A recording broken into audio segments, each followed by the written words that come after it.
नमस्कार, Ram Ram, hello, hi and welcome to let's talk with Nandita ji Mishra. Media बिकाऊ है, पैसा फेंक, तमाशा देख, कौन सी खबर चलानी है? जो भी खबर चलानी है, अपनी नोट की मलाई थोड़ी सी और मोटी करो और हम मन मुताबिक आपके वैसी ही खबर चला देंगे। इन्हीं सब के बारे में बात करने के लिए बेबाक, बेधड़क होकर के आज बात करेंगे मेरे साथ में मेरे गेस्ट रविंदर पंचोली जी। सर, आपका बहुत बहुत स्वागत है। नमस्कार। जय श्री राम, जय भारत। जय श्री राम, जय भारत। आप सभी जानते हैं कि रविंदर सर बहुत ही ज्यादा रिस्पेक्टेड और बहुत सीनियर एनालिस्ट में आते हैं और जिनको बहुत सारी नॉलेज है बहुत सारी चीजों पे, और जो भी उनके प्रिडिक्शंस होते हैं आपने मेरे चैनल पे देखे होंगे, वो समय से पहले उन्होंने किए और समय आने पर वो 100% सच हुए हैं। मगर आज हम थोड़ा सा डिफरेंट टॉपिक पे बात करने वाले हैं, मीडिया के बारे में। मीडिया जो है, कहते हैं कि मीडिया हमारी डेमोक्रेसी का फोर्थ पिलर होती है, मगर फोर्थ पिलर किस तरीके से लंगड़ा और लूला हो गया है, किसके सामने? पॉलिटिशियंस के सामने, पॉलिटिकल पार्टीज के सामने, जो नोट दिखाती हैं और पूरी की पूरी खबर अपने हिसाब से वो चेंज कर देती हैं, चलवा देती हैं, एक नैरेटिव सेट करा देती हैं। सर, आप इस बारे में क्या बोलेंगे? आपका एक्सपीरियंस तो बहुत वास्ट है। देखिए, मैंने घोर वामपंथी मीडिया से लेके घोर दक्षिणपंथी मीडिया तक में उच्च पदों पे काम किया है। तो दोनों का मैंने पूरा देखा हुआ है। मार्क्सवादी कम्युनिस्ट पार्टी का न्यूज़पेपर है जनशक्ति, उसमें मैंने काम किया है हैदराबाद में। और तरुण भारत है संघ का, उसमें भी काम किया है। वो बीच के जो सिर्फ पैसा कमाने के लिए अखबार निकाल रहे हैं या न्यूज चैनल चला रहे हैं, उन लोगों के साथ काम किया है। तो ओवरऑल मैंने ये देखा है कि मीडिया तो अपने काले धंधों को ढकने के लिए, लोगों से ब्लैकमेलिंग करके पैसा बनाने के लिए, और हमारे को एक्स्ट्रा बेनिफिट गवर्नमेंट से मिले, हम जिस एमएलए को कहें उसको मंत्री बना दें, हम जिस अफसर को कहें उसकी पोस्टिंग एक मनचाही जगह पे हो जाए। ये कांग्रेस का 2013 तक बहुत चला। अभी आप देखते हैं मीडिया बड़ा मोदी के खिलाफ हो गया है, सारा मीडिया। राइट। कुछ मतलब मंकी बैलेंस करने की कोशिश करते हैं पर वो हो नहीं पाता है। कहीं ना कहीं वो बायस है, ये समझ में आ जाता है। कई एंकर भी मैंने देखी है जो बड़े बायस होके बात करते हैं। वो ऐसा लगता है कि वो किसी पार्टी को रिप्रेजेंट कर रहे हैं, बजाय एंकरिंग के वो किसी पार्टी के स्पोक्स पर्सन बन गए हैं। तो ये सारा खेल जो शुरू हुआ है 90s के बाद से शुरू हुआ है। 90 के पहले जो पत्रकार थे, मैं आपको बता देता हूँ, प्रभाष जोशी जी से मैं व्यक्तिगत रूप से जुड़ा रहा हूँ। प्रभाष जोशी जी के घर से रामनाथ गोयनका जी ने कहा कि जोशी जी, मुझे लगता है कि मैं आपकी सैलरी बढ़ा देता हूँ। ओके। तो जोशी जी ने ये कहा कि सर, मेरी बढ़ाएं तो मेरे सारे स्टाफ की बढ़ाएं, मेरे अकेले की सैलरी से काम नहीं चलेगा। और एक रवीश कुमार है जो मसीहा माने जाते हैं, बहुत बड़े पत्रकार जगत में मसीहा पत्रकार उनको कहा जाता है। एनडीटीवी से 320 लोगों को निकाला गया, इस आदमी के मुंह से एक च्यू तक नहीं निकली। तो ये बेसिक डिफरेंस हो गया है। एक और बताता हूँ। एक बार रामनाथ गोयनका जी दिल्ली में फ्रेंड्स कॉलोनी में रहते थे, अपना जोशी जी, वहां उनके घर गए तो घर में ढंग से बैठने की व्यवस्था भी नहीं थी। मैं जोशी जी के घर इंदौर में रहते थे, इंदौर से बिलोंग करते हैं। मैंने भी अपना करियर नई दुनिया इंदौर से शुरू करा है, जोशी जी वहीं से निकले। और जोशी जी के जो प्रसिद्धि हुई है, जो 71 की वेस्ट इंडीज और इंग्लैंड में सीरीज हुई थी क्रिकेट की, और सुनील गावस्कर के लिखा था, तो उनका उन्होंने जो सीरीज लिखी थी क्रिकेट पे, उसके बाद तो फिर प्रभाष जोशी हो गए थे। तो प्रभाष जोशी जी के यहाँ एक कुर्सी भी ढंग की नहीं थी, ये हालत थे। और आज आप देखिए, राजदीप सरदेसाई का लुटियन झोन में बंगला है, ऐश के साथ रहते हैं, मजे कर रहे हैं। मेरा ये सीधा सीधा कहना है, आज सारे पत्रकार जो हैं जजों पे आरोप लगाते हैं, राजनेताओं पे लगाते हैं, आईएएस आईपीएस पे लगाते हैं कि ये भ्रष्ट है, ये भ्रष्ट है, भ्रष्ट है। तो मेरी इतना निवेदन है मेरी पत्रकार बिरादरी से, कि आपने जब ज्वाइन किया था कोई भी मीडिया ऑर्गेनाइजेशन, तो आपकी सैलरी कितनी थी और आपके नेटवर्थ कितनी थी उस समय, और 5 साल बाद, 3 साल बाद, 4 साल बाद आपकी नेटवर्थ कितनी हो गई है, और आप साइकिल से मर्सिडीज में घूमने लगे हो क्या नहीं? साइकिल का जमाना तो नहीं है, टू व्हीलर से घूमने वाले आज मर्सिडीज में घूम रहे हैं। तो कैसे? कुछ पत्रकारों के मैं खुल के नाम लूंगा, कुछ मीडिया हाउसेस के इशारों में बात करूंगा। एक तथाकथित राष्ट्रवादी चैनल है, भगवान सुदर्शन चक्र के नाम पर अपना नाम रखा हुआ है। वो सज्जन 1500-1500 रुपए में 2007 में आईडी बेचते थे कि मेरी आईडी लीजिए, ये 1500 रुपए मुझे दे दीजिए, क्योंकि मैं उनका सीओ रहा हूँ, और मेरे पैसे भी खाए थे उन्होंने। मैं बता रहा हूँ आपको, ओके। बेसिकली ये नाम लिया गया था, इनके पिता श्री जो है शिरडी में साईं बाबा के सेवादार रहे, तो वहां संत लोग बहुत आते थे। तो किसी संत को दिमाग में आया कि भाई एक भक्ति चैनल खोला जाए, तो ये बड़े तेज तर्रार थे, तो उन्होंने कहा हाँ अपन भक्ति चैनल खोल लेते हैं, मैं भागदौड़ कर लेता हूँ। आप वैसे सुदर्शन नाम देखें तो आपको लगेगा कि भक्ति का कहीं कोई धार्मिक चैनल है। तो ये चौहान के जी जो है, सुरेश राव चौहान के, इन्होंने हम्म। रजिस्ट्रेशन करवाया और रजिस्ट्रेशन में अपने आप को मालिक दिखा दिया। पैसा उन संत महोदय का था, इसके बाद इन्होंने उस पर कब्जा किया। शुरू में पैसा इनके पास नहीं था, ये भोपाल आते थे, झांसी आते थे, सारे इस जगहों पर घूमे, और 1500-1500 रुपए में ये अपनी आईडी बेचते रहे।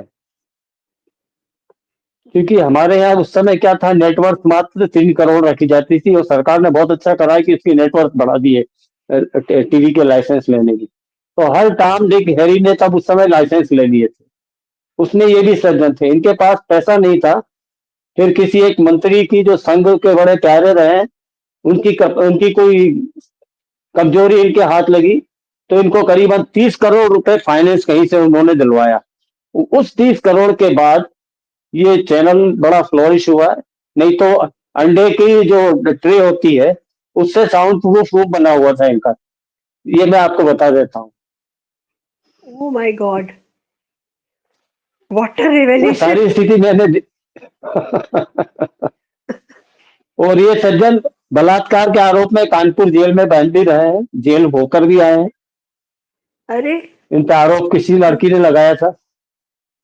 देखिए हमारे अच्छा। यहाँ क्या होता है कि राजनेताओं के तो आप सारे कांड छाप देते हैं, मीडिया हाउसेस हम्म। वालों के कांड कोई नहीं छापता है। अभी पिछले 5-6 साल पहले दैनिक भास्कर के सुधीर अग्रवाल पे आरोप लगाया था कि इन्होंने मेरे साथ रेप किया। रायपुर में इनके यहाँ काम करती थी, किसी हम्म। ने वो खबर नहीं कर चलाई थी, उसकी एफआईआर तक नहीं हो रही थी। वो खबर मेरे पास आई, मैंने अपने ग्रुप में डाली, तो मुझसे बहुत लोगों ने कंफर्म किया कि इज इट ट्रू। मैंने कहा हाँ सही है। पर आपने वो एक लाइन कहीं नहीं देखी होगी कि ये रहा वो मामला दब गया और वो लड़की कहाँ है पता नहीं। ऐसे एक बड़े टीवी चैनल मालिक हैं, बड़ी अदालतों में फैसला करते हैं, सब कुछ है। उनके यहाँ पर एक एंकर थी, उसको फोर्स किया जाता था कि आप फला जगह जाइए, ढिका जगह जाइए, वो स्वाभिमानी थी, उसने चैनल छोड़ दिया, और उसने पूरा कच्चा चिट्ठा इनका भड़ास फॉर मीडिया पे लिखा था। कोई भड़ास फॉर मीडिया पुराना देख ले तो देख ले। सहारा का आज जो किसी समय टॉप पर चलता था, आज के डेट में ये जो दुर्दशा है, उसका कारण शराब और शराब है। एक तथाकथित बहुत बड़े पत्रकार महोदय जो पहले दूरदर्शन में थे और उत्तराखंड में आपका सूचना आयुक्त भी रहे हैं, और आजकल शायद बेरोजगार है, तो अपनी भड़ास वो फेसबुक पेज पे निकालते हैं मोदी सरकार के खिलाफ। मैं शराब नहीं पीता, सिगरेट नहीं पीता, गुटखा नहीं खाता, तम्बाकू नहीं खाता। अब चूंकि वो मेरे बॉस थे, वाइस प्रेसिडेंट थे, तो वो यहाँ भोपाल में आए, हम लोग पचमढ़ी गए। पचमढ़ी में रात को शराब का प्रोग्राम चला, तो मैं उठ के आ गया। मुझे पीछे से किसी ने कहा कि ये बहुत घटिया और बेकार आदमी है, दारू नहीं पीता है। ये मेरे लिए कमेंट थी, ये किसी काम का नहीं। फिर वो सज्जन यहाँ पर एक जहानुमा होटल है, वहां रुके। वहां रुके और जाते समय मुझसे कहा कि भाई पंचोली जी इसका बिल क्लियर करवा दीजिए। मैंने बिल पेमेंट कर दिया और बिल लेके नोएडा भेज दिया अकाउंट डिपार्टमेंट में। तो मुझे ये पता चला कि भाई साहब वो उस बिल का पैसा ले चुके हैं। मैंने हंगामा खड़ा कर दिया। मतलब मेरा तो ईमानदारी का पैसा भाई, मैं कोई किसी को राइट। ब्लैकमेलिंग करके या वो पैसा तो कमा नहीं रहा हूँ। तो यहाँ पे एक सज्जन थे ब्यूरो चीफ भोपाल में, उन्होंने मेरे हाथ जोड़े कि सर वो पैसा मैं दे रहा हूँ आपको, अब अपना मुंह बंद रखिए। बड़े गुड। पत्रकार हैं। अब उत्तराखंड के सूचना आयुक्त रहेंगे, आप थोड़ा चटोलेंगे कि रमेश क्या नाम था उनका, पोखरियाल, मुख्यमंत्री रहे हैं जो, उनके जी जमाने में वो हाँ। सूचना आयुक्त थे। तो कई गूगल ऐसे करेंगे तो लोग मिल हैं इस जाएगा। Media house. हाँ ढूंढेंगे, आप गूगल करेंगे तो आपको मिल जाएगा, उनका नाम भी मिल जाएगा। अब क्योंकि बूढ़े हो गए हैं अब, अंतिम समय में किसी पे छींटे उछालना अच्छा नहीं लगता है। सही बात है। Times of sir. इंडिया को हम बोरी बंदर की बुढ़िया कहते थे। 150 साल पुरानी है। वो जिस एरिया में है अच्छा। बीटी और उसका एरिया, वो बोरी बंदर हाँ कहा हाँ। जाता था। तो टाइम्स ऑफ इंडिया को बोरी बंदर की बुढ़िया कहा जाता था। टाइम्स ऑफ इंडिया में क्या नहीं हुआ है वो आप एक बार कवर कर चुकी है, उसको मैं हाथ नहीं लगाऊंगा, वो हम्म। आपको सारा पता है। एक और मैं अखबार एक में वीडियो मैंने बना बहुत चुकी बड़ा हूँ। अखबार, मल्टी एडिशन अखबार में काम किया अंग्रेजी के मैंने। वहां पर टेंथ हाउस में नीचे से कन्या जाती थी, ऊपर मालिक रहते थे, वापस आती थी तो पेमेंट अकाउंट डिपार्टमेंट से होता था, ताकि वो लड़की ब्लैकमेल ना कर सके। ये मतलब मीडिया प्रिंट हाउसेस, मीडिया की जो जो इंक है, जितनी वो काली है उतना ही ज्यादा उसके पीछे भी बहुत उनमें ज्यादा। उसके पीछे बहुत काली भरे चेहरे हैं। प्रिंट मीडिया कह पता। लीजिए, इलेक्ट्रॉनिक मीडिया कह लीजिए। यहाँ हाँ। मध्य प्रदेश का आपको पता होगा, एक हनी ट्रैप कांड हुआ था, हम्म। आपने पढ़ा होगा। उस हनी ट्रैप कांड में कई पत्रकारों के नाम आए थे, कुछ हुआ नहीं क्योंकि इसमें बड़े बड़े राजनेता थे, अफसर शामिल थे, तो वो मामला दब गया। वो पत्रकार यहाँ के गृह मंत्री के दरवाजे पर पड़े रहते थे और तब भी काम कराते थे। सारा पेपर में उनका नाम छपा, सब कुछ हुआ। आज की डेट में भी वो अपना वेब पोर्टल चला रहे हैं और धड़ल्ले से सरकारी विज्ञापन ले रहे हैं। ये स्थिति है मीडिया हाउसेस की। और एक उनके जो जो वहां पर बैठे हुए थे, वो मध्य प्रदेश को बिलोंग करते थे, सज्जन जो उसके चैनल हेड थे, ये इन्होंने एक पूरा लड़कियों का 21-22 लड़कियों का ग्रुप बना रखा था, ये जगह जगह भेजते थे उनको। और उसकी आप क्या कहें, एमएमएस बना के फिर उनको भेजते थे कि सर ये आपका है, अब क्या करें, चैनल पे चला दें, हमारे पास आया है। इस चक्कर में एक संसद सदस्य महोदय ने 2.5 करोड़ भी दिए, उनका परिवार टूटने की नौबत पे आ गया था और वो आत्महत्या तक करने के लिए उतारू हो गए थे, लोगों ने उनको रोका।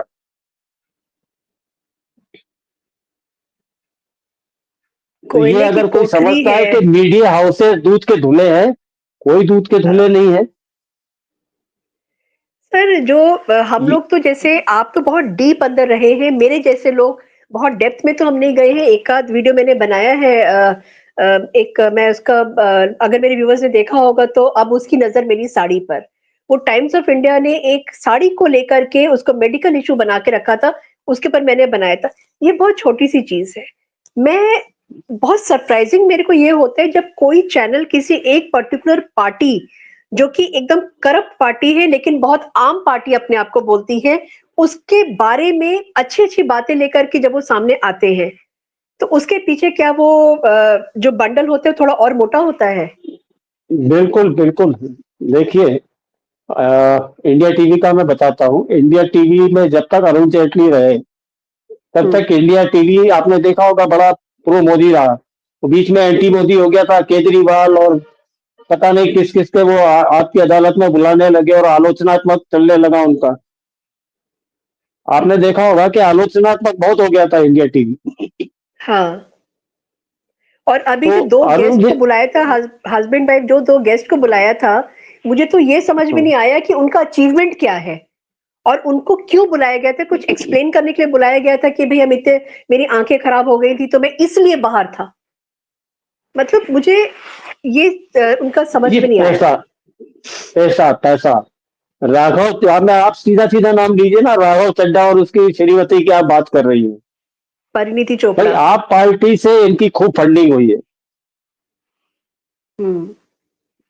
एड्स आप बहुत पार्टी आते से हैं। इनकी, हाँ।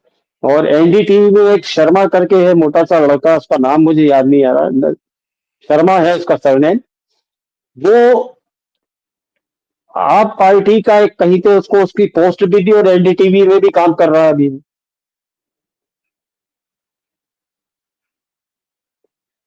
मतलब ये है कि पत्रकारों ने अपनी दुकान कर ली है। 93-94 के जब वो संसद विश्व कांड हुआ था, उस समय राजदीप सरदेसाई के पास सीडी थी, 50 लाख में सौदा हुआ, और वो सीडी देने वाले थे, उनने कहा कि कोई सीडी नहीं, सीडी गायब हो गई। एक सीडी मेरे पास आई थी सोहराबुद्दीन की, जिसमें उसने कबूल किया था कि वो ट्रेनिंग के लिए पाकिस्तान गया था, जहां उसने AK-47 चलाने की ट्रेनिंग ली थी और मास किलिंग की ट्रेनिंग ली थी।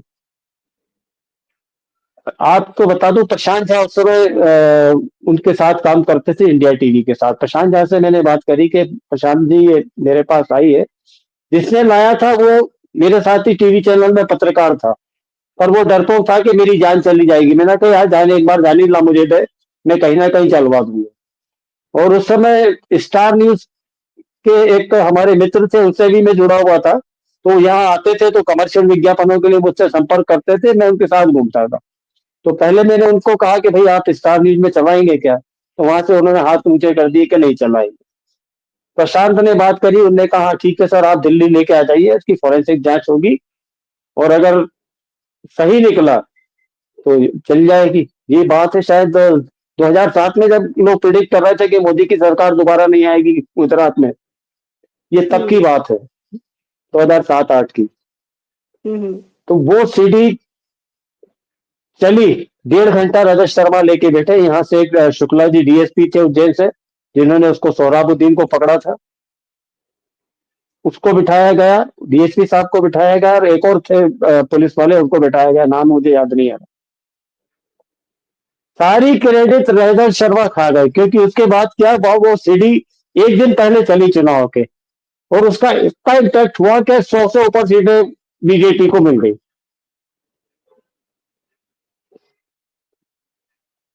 राइट। प्रशांत झा को क्या मिला क्या नहीं मिला मुझे नहीं पता है, पर मुझे कुछ वादे उन्होंने किए थे कि भाई चल गई तो हम आपको, जिसने सीडी दी है उसको हम इतना करवा दें। वो गरीब मेरे पीछे पड़ा रहा, मुझे अपनी जेब से उसको पैसे देने पड़े, गरीब था, पत्रकार, डरता था। मैंने कहा भाई तू ले चल। तो ये तो आलम है।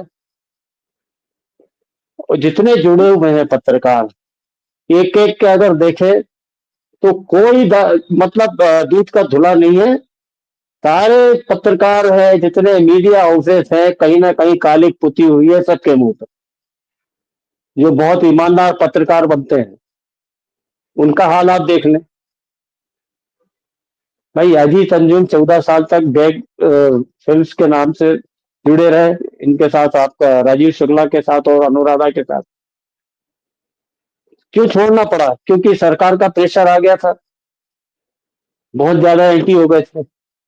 उनको ये लगा कि मोदी ने निकलवा दिया, पर राजीव शुक्ला और रविशंकर आपस में जीजा साले हैं, तो जीजा ओके। की तरफ से प्रेशर, तो जीजा जी की तरफ से प्रेशर आया नहीं, हाँ, मतलब साले साहब की तरफ से प्रेशर आया होगा कि भाई, तो वो है ना कि सारी दुनिया एक तरफ और जोरू का भाई एक तरफ, तो रविशंकर जी करेक्ट। का प्रेशर आया, तो शायद उनको, अजीत अंजुम को फिर वहां से हटाना पड़ा। इंडिया टीवी में गए, उन्होंने एजेंडा चलाना चाहा पर चला नहीं। अब वो अपना सारा रुदाली चैनल खोल के बैठ गया रवीश कुमार की तरह। पर मुझे लगता है हम्म। अब उनको कांग्रेस से सैलरी मिलना बंद हो गई है, तो थोड़ा एंटी से हो गए हैं वो। हाँ, अभी आप देखिए, थोड़ी मैंने भी उनकी नोटिस भाषा किया। बदल गई अजीत अंजुम की।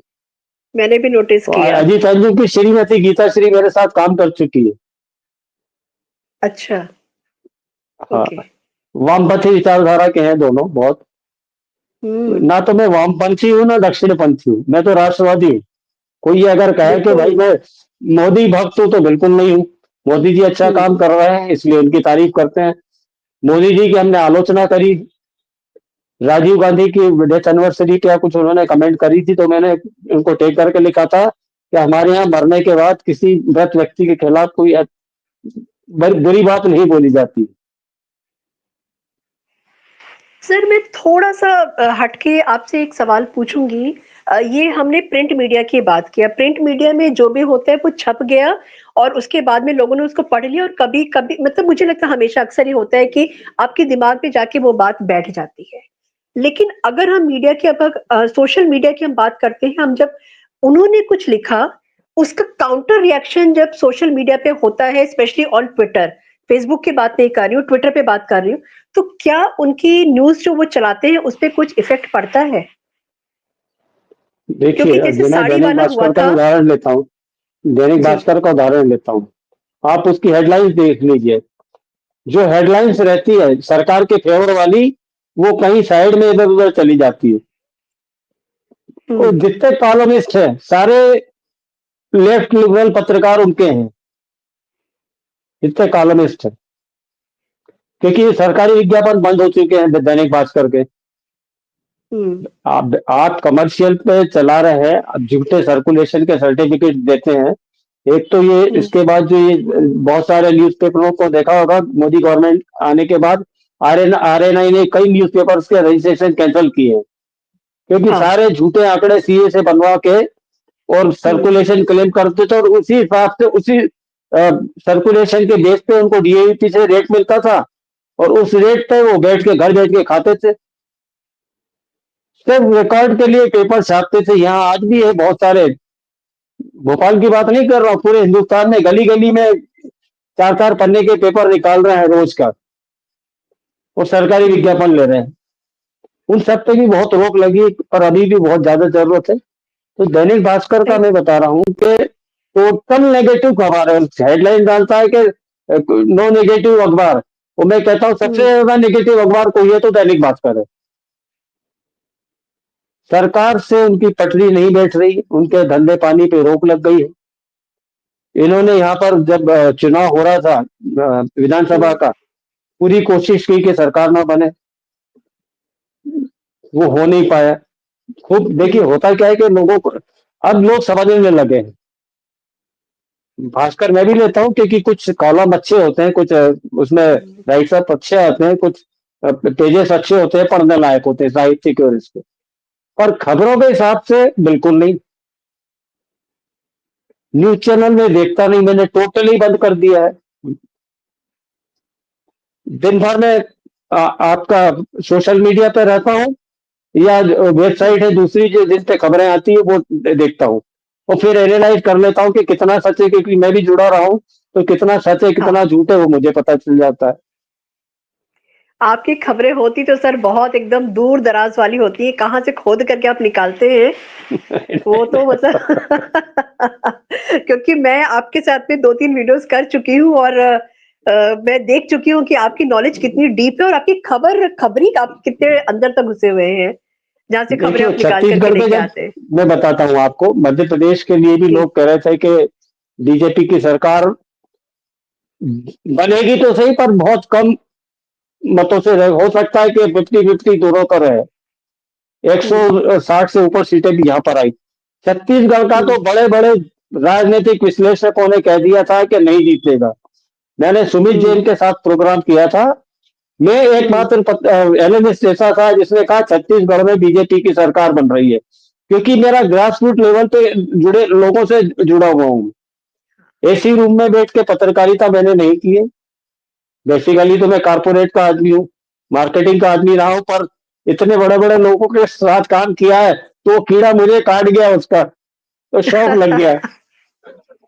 सही बात है सर, वो जो कॉर्पोरेट में वर्ल्ड में रहते हुए मीडिया का जो कीड़ा था उसने आपको डंक मारा है और आपने मतलब मैं सच में कभी-कभी मुझे लगता है मैं आपके मतलब मेरे साथ में भी आप वीडियोस करते हैं और चैनल्स पर भी आप जाते हैं तो आपको मैं जब देखती हूँ तो जिस तरीके से आप न्यूज़ देते हैं, जिस तरीके से आप प्रेडिक्शंस करते हैं, मतलब वो ऑसम होता है बिल्कुल। अभी आपने हरि मोहन जी के साथ में एक वीडियो किया था, वो मुझे मतलब बहुत अच्छा वीडियो था। उसी को देखकर फिर मैंने आपसे कहा कि सर आइए एक मेरे साथ भी करते हैं हम लोग, स्पेशली मीडिया के ऊपर मेरा बहुत मन था करने के लिए। मैं अपने एक व्यूअर्स को बता दूं आप कि जी हाँ, एक सोशल मीडिया ऐप जो ऐप चल रहे हैं, उस पे हम लोग बहुत हाँ, दिनों से सोच रहे थे। तो सोच रहे ये थे जो सर। असल में होगा, चलिए इसमें बहुत शॉर्ट में मैं बता देता हूँ।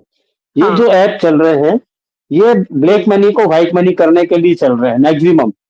सरकार का हम्म। भी इस पर ध्यान नहीं है। करोड़ों, एक ऐप पर 10 करोड़ अगर उसके सब्सक्राइबर हैं, एक होस्ट पे लोग 10-10 लाख रुपए की गिफ्टिंग कर रहे हैं। हम्म। 10 करोड़ लोग जुड़े हुए हैं। और उसकी फंडिंग देखा जाए कि इनको ऐप को फंडिंग कहां से आ रही है, सब नंबर 2 का पैसा इस पे कर रहे हैं। वो जो इन्वेस्ट करते हैं, आपस में इनकी सेटिंग है। बेचारी लड़कियों को 10-15 हजार रुपए दे के बैठा देते हैं। बाकी खुद आगे होके उनको गिफ्टिंग करते हैं, और उनसे जो कि कोई बड़ा आदमी आता है तो उसके पीछे 10 चमचे गिफ्ट करने पहुंच जाते हैं। तो वो सारे पैसे और सारी गिफ्ट वो उठा के ले जाते हैं, और लड़की को जो 10-15 हजार मिलना है वही मिलता है। और वो जो अपनी ब्लैक मनी है उसको दिखा देते हैं कि भाई मैंने यहाँ काम किया, मुझे इससे ये पैसा है। राइट। तो ये ब्लैक मनी को हम व्हाइट लोग मनी करने के लिए भी बनने गए हैं। बिल्कुल, बिल्कुल। हम लोग इस टॉपिक पे एक वीडियो बनाने वाले थे, मैं और पंचोली सर बनाने वाले थे, मगर कुछ ना कुछ, और हम सुप्रीम कोर्ट के एक लॉयर को भी अपने साथ में रखने वाले थे कि हम लीगली इस चीज़ को कैसे टैकल कर सकते हैं, लेकिन नहीं हो पाया, कुछ रीज़न्स अपने रहे हैं हम लोगों के। लेकिन इसके ऊपर सर हम एक वीडियो ज़रूर करेंगे, और क्योंकि लोगों तक ये अवेयरनेस जाना बहुत ज़्यादा ज़रूरी है कि गेमिंग एक्ट के पीछे क्या खेल चल रहा है, कौन-सा गेम चल रहा है। और मेरे व्यूअर्स को मैं बता दूं कि मेरा आज का जो मेरा वीडियो है सबसे ज्यादा अनएडिटेड, अनकट, रूथलेस और रॉ है एकदम। तो इसको एंजॉय जरूर करिएगा, और मेरे को कमेंट सेक्शन में जरूर बताइएगा कि आज जो रिवेलेशन रविंदर सर ने किए हैं वो आपको कैसे लगे। सर आपका बहुत बहुत धन्यवाद टाइम निकालकर मेरे चैनल पे आने के लिए। जय श्री राम, जय भारत। जय श्री राम, जय भारत, मेरा भारत महान।